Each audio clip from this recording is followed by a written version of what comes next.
Amigues i amics, el sector de la fruita dolça té un pes destacat al nostre país i cal preservar-lo. I és per això que treballem perquè les mesures que es prenen a les institucions europees siguin les més beneficioses possibles. És essencial fer arribar la veu dels productors agrícoles a les institucions europees, i això és el que estem fent.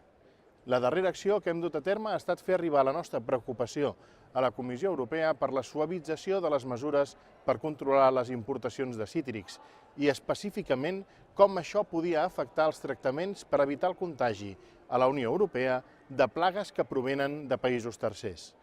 Aquestes mesures, en un principi, eren provisionals, però sembla que la Comissió vol convertir en permanents i modificar la directiva europea. Ens hi oposem rotundament.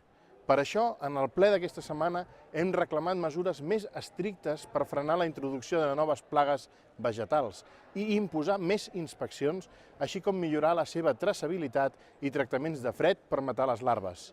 Malgrat totes les dificultats, els nostres pagesos estan fent grans esforços per aconseguir una gran qualitat dels productes i compleixen estrictament amb els estàndards europeus.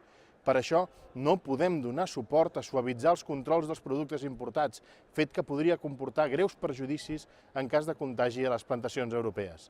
L'ajuda als agricultors del territori i la preservació de la fruita que es produeix als països de la Unió Europea ha estat un tema que hem treballat des que vaig ser elegit al Parlament. Per exemple, després que el president Putin tanqués fa 2 anys el mercat rus a les importacions de productes agrícoles de països que han donat suport a les sancions imposades a Rússia, vam reclamar a la Comissió Europea que adoptés mesures compensatòries pels sectors afectats per aquest veto rus.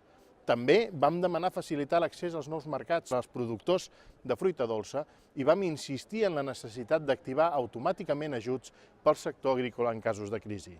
Seguim i seguirem al costat del sector agrícola per preservar, ajudar i millorar un sector essencial pel nostre país i pel conjunt del projecte europeu. Moltes gràcies i fins aviat.